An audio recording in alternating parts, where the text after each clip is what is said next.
Okay, most of those guys appear to be retreating. That's good. All right, archers. Oh, my archers are actually engaged. I should probably have pulled them back, too. Okay, you guys, stop firing. Oh, and we should use Saruman's super special ability thing, too.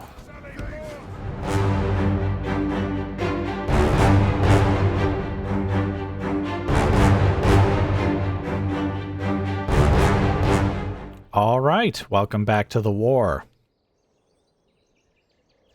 So, talking about Gondor first, the much larger force that was here has left the bridge, but they don't seem to have crossed into our territory. I'm actually not sure where exactly they went. I did have one of the Uruk-hai units here step out and approach Gind, as close as he could get while still making it back to the fort. And they only seem to have one unit there, so I don't know if they're hiding in the trees or if they've just gone off somewhere else. I do not know. But obviously this much smaller force is approaching, but I have a feeling it's a much more elite force. So at Durwath, at the moment, we have the Reavers, a Raider unit, and the Archers. And so what I'm thinking is if they go to besiege the place, what I'll do is I'll then have the Raiders step out here, because as you can see... Oh, well. As you can see, they actually can make it to Durwath.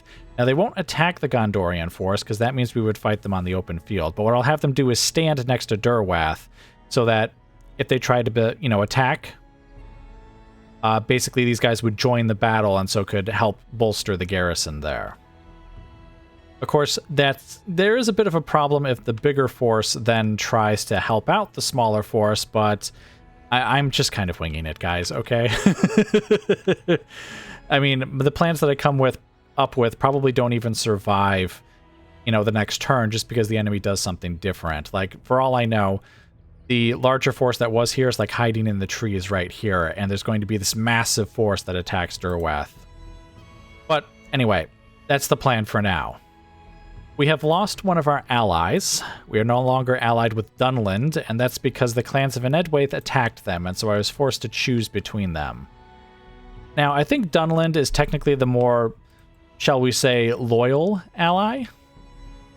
The problem is that I've actually seen a couple of messages fly by saying that their holdings have been under attack. Like, I think it's telling me that, like, their capital keeps getting attacked, and I don't think they're doing well in their wars with their enemies. And I think that's going to be even less so now that the clans of Enedwaith are attacking them as well. So I think Dunland is kind of doomed, and so I've decided to leave them to their fate. Now, this did somewhat upset some of the Dunlending troops that we have here, of course, and we are recruiting even more Dunlendings, in fact. But I've already promised them land in Rohan anyways, so their friends and family can all come over here and settle here. And it's where they wanted to move anyways, so the loss of their homeland, while slightly bitter, is something they'll get over, frankly.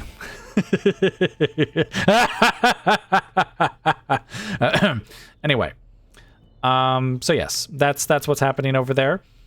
It may be necessary to turn on the clans of Enedwaith at some point, but we are in no position to be accruing more enemies. So, yeah, we'll just leave that as it is. Now, the battle we're going to fight is Lurtz is going to attack Fangorn Camp, which doesn't seem to have much in the way of defenses, though I think once I attack, they might get a couple more units. Like militia garrison units or something. So once we've taken out the Fangorn camp, we can then just turn around, and I'm not 100% sure where to go after this. Obviously, I could march on Edoras, but that could probably end very badly for us. I mean, they have a stout garrison for one, certainly, but I also believe that... Oh, I can't actually see if they have one here. I'm sort of assuming that Edoras has a similar building to the one that the Hornburg had. Like a high-level, what do you call it? Militia garrison building?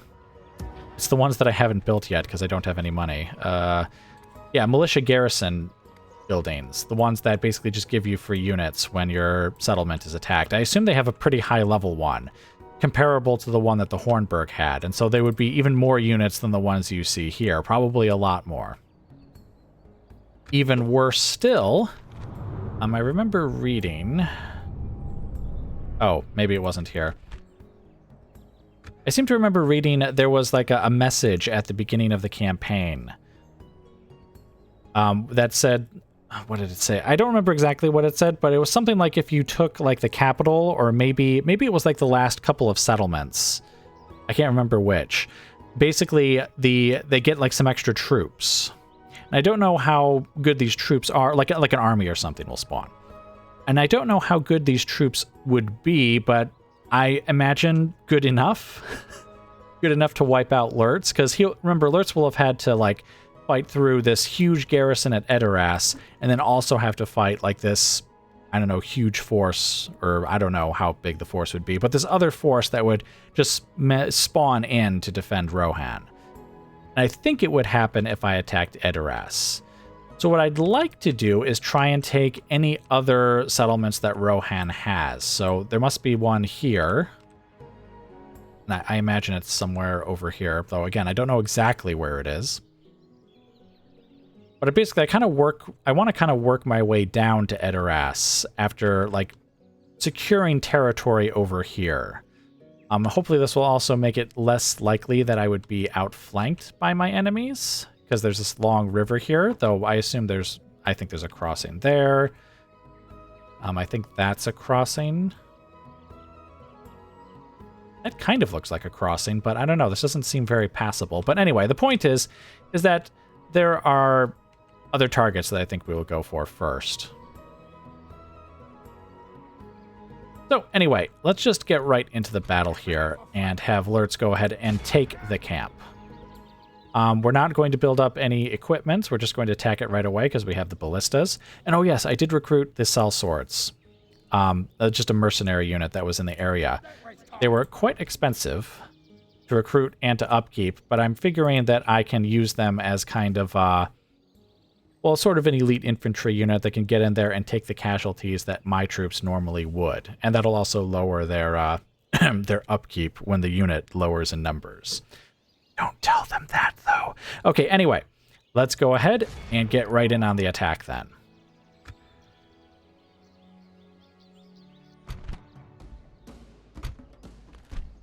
Oh, they actually did not have the militia garrison building thing, so I guess it is just one unit. All right, well, into the battle we go then.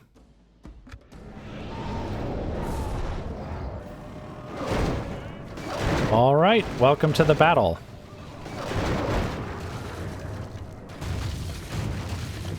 The ballistas are busily knocking down the gate there. They should have it down shortly. Looks like their one unit has retreated back to the center of the camp, which makes perfect sense. What I kind of want to do is, once the ballistas have taken out the gate here, I want to move them forward and see if we can actually target them there in the center of the settlements.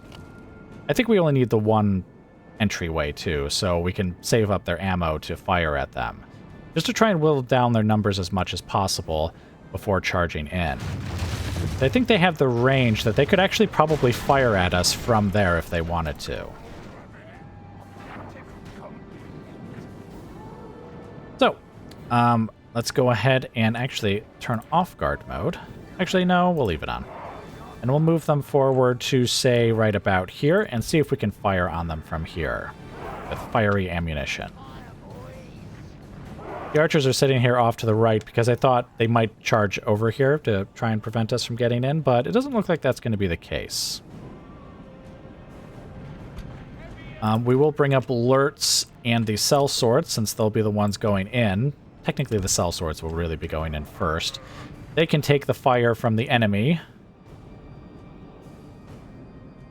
Something I forgot to mention that you might have noticed in past campaigns.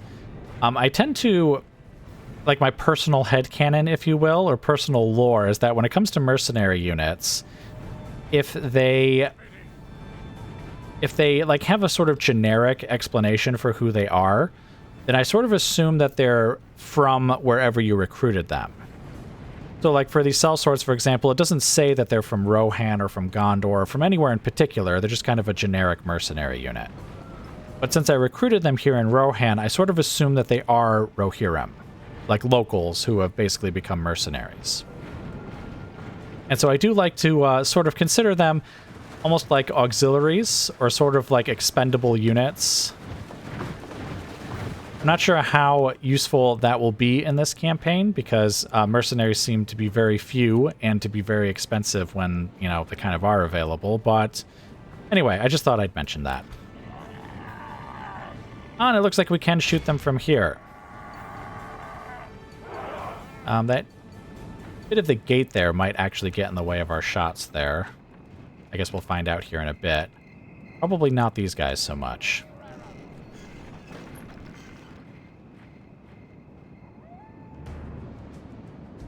We'll just watch a couple of shots come in here, and then I'll let you guys go, and I'll just bring you back once the bombardment is over.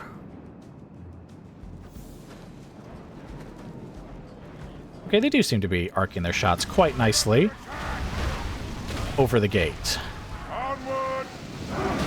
Ah, excellent. Look at all the damage they did, too. It looks like they actually are going to leave the center of the settlement.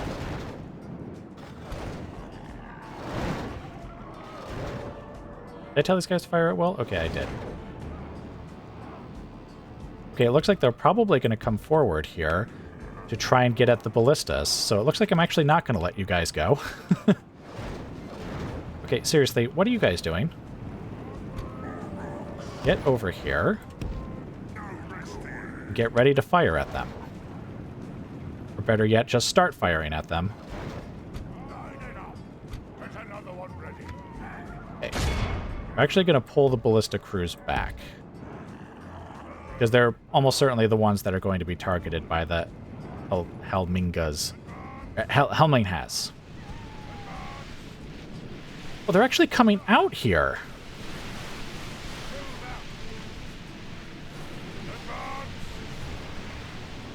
Huh. That's kind of unexpected. I didn't think they would do that.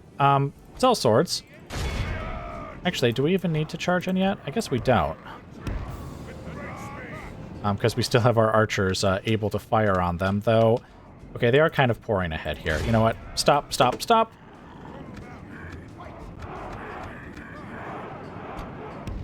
I don't want them to actually charge through the ballistas here to go and get the crews, so let's intercept them now. By intercept them now, I mean sort of go into where the unit is and attack them. Like that.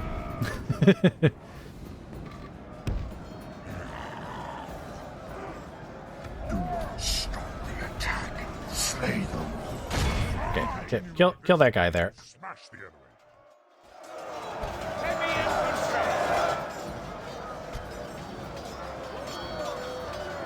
Is that guy dead? Okay, he is. Good. All right, so let's bring Lurtz's bodyguard back over here. Whoa! Retreat. Enemy force remains. Okay, seriously, why do my guys keep doing this? Just move. Get a move on. All right, sell swords. Continue. Get after them. Like, holy smokes. Why are their units always so much faster than my guys? Oh, okay. Do not let them go. Let's get our two lighter cavalry units in there to assist. Lurtz, charge over there. And the enemy general is dead. Good.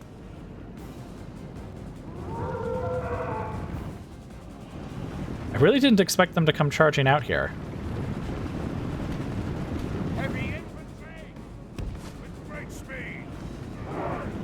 I just thought it would come close enough to fire because, you know, they're archers.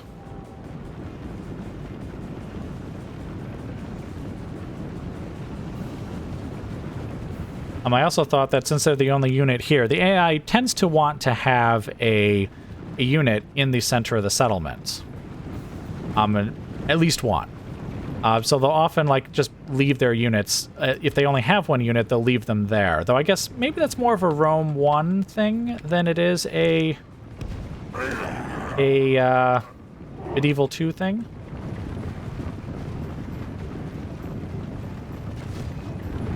All right. Let them have it. Oh, cavalry. I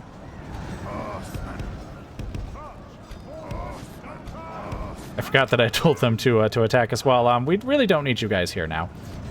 In fact, I don't think we even really need the cell swords, but I guess we'll have you just sort of form up behind them there. That guy that's very unfortunate. Wait, are they T-posing? Oh, I think they are. They're like glitching out, ragdolling, like T-posing, and then like they're T-posing. Oh, that's very unfortunate. The dark magic of Saruman is great. Yeah, these are the last two guys here. No mercy. No mercy for the T-posers. All right, anyway, I think we only lost a couple of the what do you call them? The cell swords. Oh, we lost 6. Okay, that's a few more than I thought. Oh, but a couple of them healed. So we lost 4 of them. And then we lost 1 archer and 1 berserker. The berserkers we don't care about too much because they get auto-replenished as well. Yeah, all right. Battle went as expected, I suppose, except for, I guess, them charging out there. I wasn't expecting that, as well as the glitching out there at the end. But anyway, let's take this back to the campaign map. I mean, I guess I'm going to click ransom, but I don't think they'll accept it. They accepted it! Oh, nice. Wait a minute, do they actually get the troops, or don't they? Because it looks like the army died anyways. Well, anyway. Alright, yes, I assumed this place would be too small to really need too much of a sacking or exterminating. Looks like there's barely anyone to sack or exterminate anyways. In fact, we would get 0 monies if we were to do that. So let's go ahead and just occupy it, and then... Oh, that's right, we had yet another mission from the Council of Nobles there, which has netted us another couple of grand, which is very nice. Now, is this one a... Okay, this one actually does count as a settlement. What do you know? All right, well, anyway, I think what we'll do now is, if possible, I'm going to try and bring a couple of units over to Fangorn Camp so that Lurtz can immediately leave again, because as you can see... I mean, Rohan hasn't exactly brought up a mighty host or anything. It's clear where their thoughts are. We do also have Ugluk here with a couple of reinforcement units that we can use to bolster Lurtz's force a bit. But regardless, it looks like that's actually going to be it for now, so I will let you guys go and I will bring you back as the war continues. All right, welcome back to the war. So, some things have changed. And I've taken some rather drastic steps to try and address some things that have happened. So let's just get right on to the explanation. Basically, I got a message saying that if I took one more settlement, the Ents would attack. I think they said they would attack Isengard specifically. And so, obviously this is going to be a problem.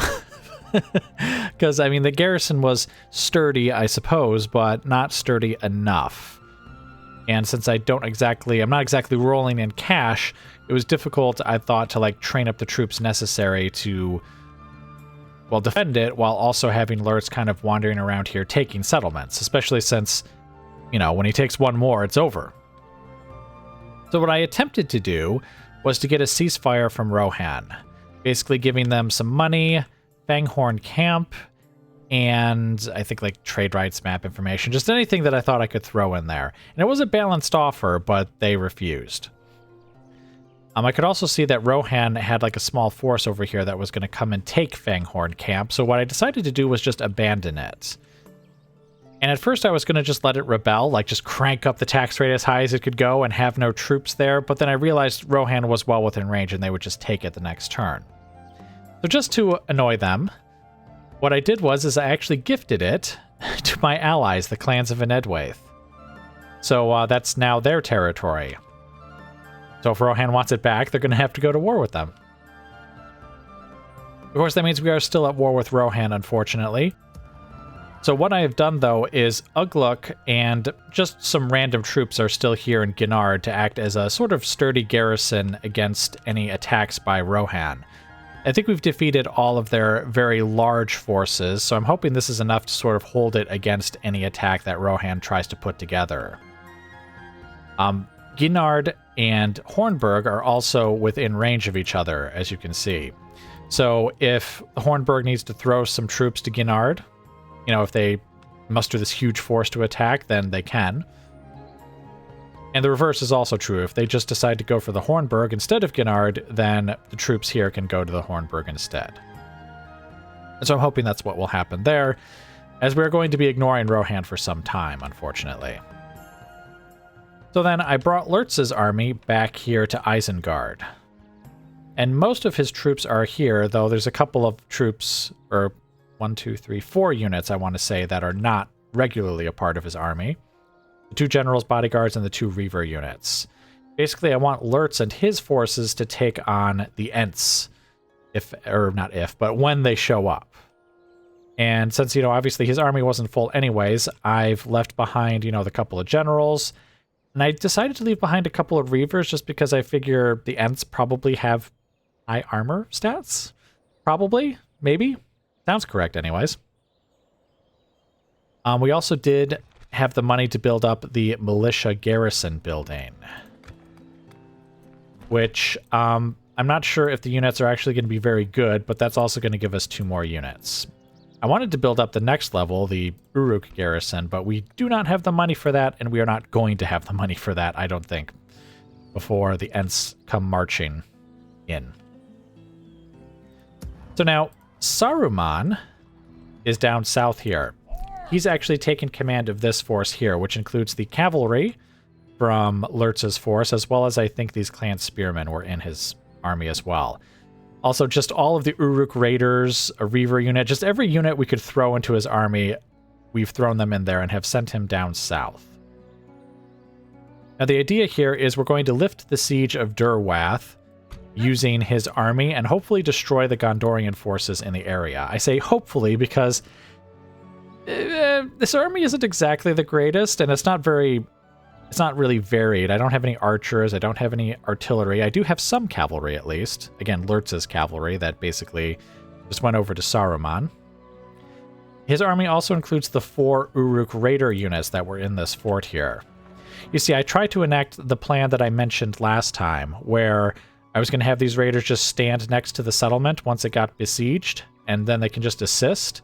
But of course, the Gondorians sent the rest of their forces here, and I realized that they were just going to get caught and killed out in the open, so I had them retreat back to the Eisenrun and then join up with Saruman as he was heading south. So that's where those guys are. And so this is where, I guess, the main battles are going to occur now. Again, we're going to try and lift the siege of Durwath here with Saruman's army, and try to destroy the Gondorian forces in the area, hopefully succeeding. Please, please succeed. And then we're going to move on and take back Gind. Now, I'm not 100% sure how exactly this Ent attack script actually works. So, like, for example, the script told me 1 more settlement and they're going to attack, right? So if I take Gind, will they attack right away? Or since I lost a settlement, do I need to take Gind and then like another like Gondorian village or something that's over here? I'm also not exactly sure how exactly the Ents attack. Like, do they, I don't know, spawn in Fangorn and then it takes them a couple of turns to get down here? Do they just sort of spawn outside of Isengard? I don't know how it works. But we're going to find out. One way or another, we're going to find out. So, let's see, what else? Is there anything else? I don't think so. All right, so, yes, let us begin the attack. Saruman's going to attack the much smaller force here that's actually besieging Durwath first. Oh, and I forgot to mention, that means if we relieve the siege, we can also use the troops that are inside there as well, of course, because they're kind of stuck at the moment. So, go ahead, Saruman. Okay, and kind of as expected, they retreated back. So now, let's see. I sort of want to just get in there and attack that force. without attacking them. Well, here, let's grab these 2 units. We'll add them to Saruman's army. Now he has nearly a full stack here. We can definitely destroy this force here, though we might take a few casualties. These guys, wow, look at these guys. Okay, well, these guys aren't the greatest, though I think they are pretty comparable to, yeah, they're very comparable to the Raiders. Yeah, archers. We love archers. And then what are these guys? Can hide anywhere. Oh, effective against armor. Lovely. I feel like this... Oh, look at that.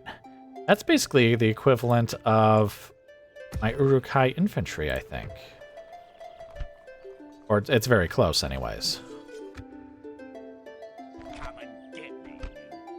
Might be better to take out this force separately from the others, simply because, I mean, that's a very sturdy force to, you know, to build an army around. I assume these guys do not have such elite forces, though they do have pikemen. Oh, that's gonna be awful. You see, this is why I'm so nervous about attacking all these troops here, is because, like, we'll win, probably, maybe, possibly not. But anyway, let's go ahead and attack Captain Kunir here and finish him off. At least we can take out these elite troops kind of when they're on their own, at least. And of course, they can't attack Durwath now. They would have to re-besiege it, because it has walls. Oh, unless they have artillery. I guess they could have artillery. All right, well, anyway, let's just get right into the battle here. All right, welcome to the battle. Now, I didn't realize this, but Saruman has some kind of crossbow bodyguard here. So he's actually standing in front here with the archers here firing at these guys. In fact, let's not have them fire at will. Let's do this.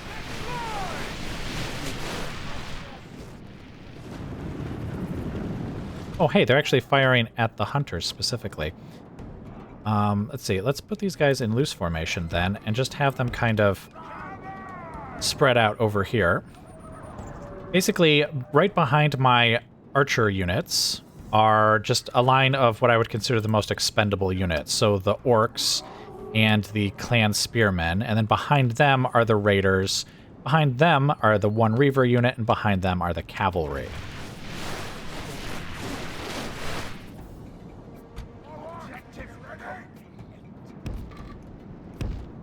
You know what? Let's see if we can actually get in close enough, because this is a missile unit themselves, so maybe they can fire in their own defense. Though there are clearly enemies approaching here, so you better hurry up and throw if you're going to throw.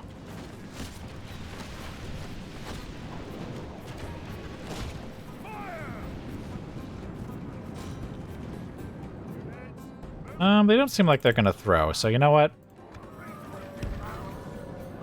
Get out of your loose formation and get back over here. Hit A, please. Alright, so now let's grab the cavalry, and we're gonna put them on this flank over here.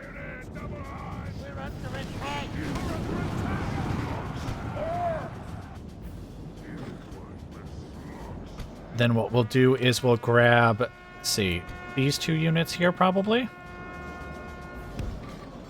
and send them around like this. Right, you raiders can charge forward and assist those hunters, since they're basically going to die anyways. In fact, can we actually pull them out of there? Don't fire at will anymore.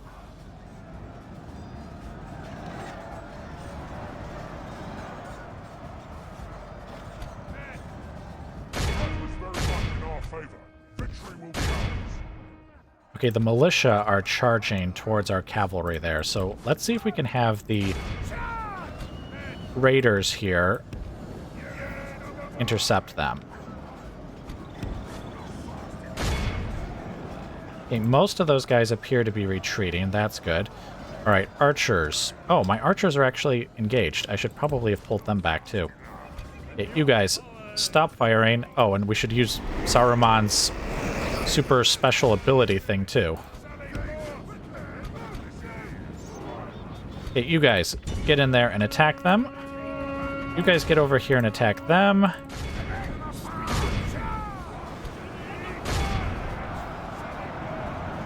Only half the enemy force remains.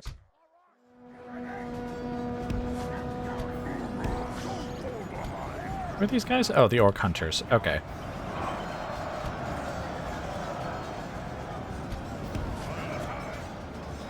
Okay, are these guys about ready to rout? Oh, they're kind of getting there, I suppose. Oh, the Clansmen ran right past the freaking raiders. Okay, those guys are routing. Very good. Okay, those guys have stopped routing. Get over there and make sure they go back to routing again. Hey, seriously, what are you guys doing?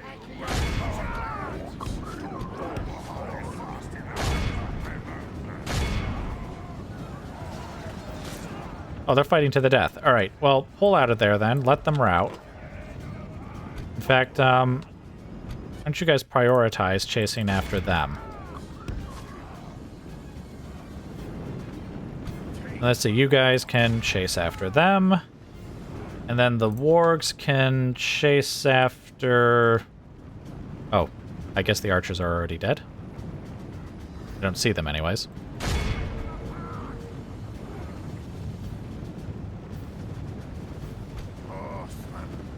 Yes, horsemen, get after them. Now, you're awfully slow for light cavalry. Okay, the clansmen finished off those guys. Those guys have been finished off as well. Let's charge forward here. Just want to make sure that none of these, you know, elite-style troops get away.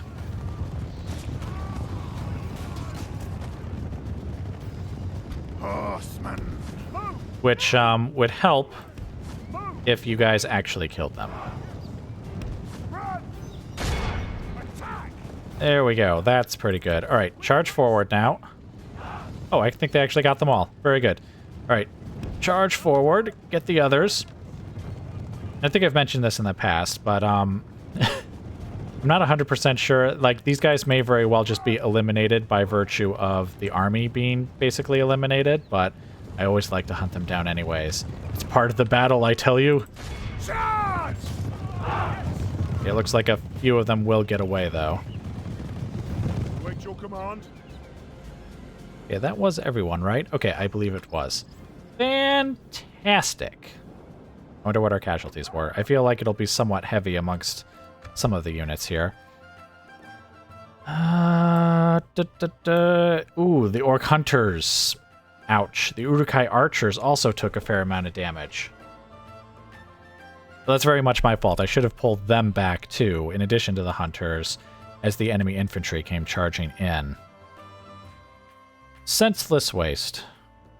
Though we did get a fair amount of healing on them. That is the healing column, right? Yes, it is. Okay, well, that's good, I guess. Lost some of the orc fighters as well. A few of the raiders, though casualties were pretty light.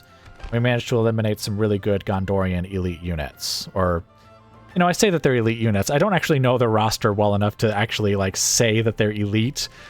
They seem elite, though, looking at their stats, at least in comparison to some of my own troops, or at least comparable in some ways. Like, I think there was a territorial guardsman unit, I think they were called, and that sounds like a sort of militia unit, right? So probably a lower-ranked unit, and yet they were as good as, like, the raiders. Or themselves not exactly a high-level unit, but you see what I mean? Comparable or even better, because obviously the Gondorian infantry were better. Those guys, their stats were clearly better. All right, but anyway, let's take this back to the campaign map. Again, as desperate as I am for money, I don't think I can just let them have any troops back because I need them to die. You must die. You must. There's no other choice.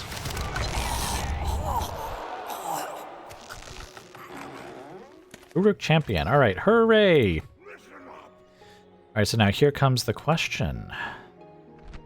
Should we immediately turn our troops onto that other Gondorian force that's there, or should I Or should I what?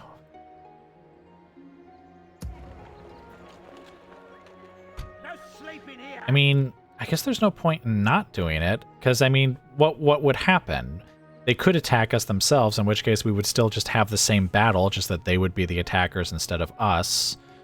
Or they could, like, I guess try and retreat, like flee across the bridge or something, or get joined by these Gondorian general units, which I don't think I showed these on camera, but one of them is a pikeman, and then I think this guy was just an infantry, like, spear unit. Yeah, look, these guys here. So, I mean, this is as good a position as I think we will ever really be in, so I should probably just attack them. Oh, unless they run away, in which case I now cannot catch them. I guess that would be a reason. Oh, wait, but now yes, I can see what they've got. Yeah, they do have 2 archer units. Archer militia. Which I assume means they're not the best archers, but archers are archers. See, then we have pikemen. More militia. I'm really nervous about these pikemen, to be honest. If they're anything like our long spears, like while they're in their spear wall formation, they'll be very difficult for our infantry to truly come to grips with them and slaughter them. We'll have to make sure that we're able to, like, really swing our troops around and kind of outflank the enemy if we are to defeat them thoroughly. Yeah, you see what I mean? Defending their far-flung outposts. Wow, they're cheap to upkeep. Oh wait, that unit isn't... That unit must not be full, because this unit has 177 guys in it. Alright, well, anyway, enough of that. It looks like that's actually going to be it for now, so I think I'm just going to let you guys go, and I will bring you back as the war continues.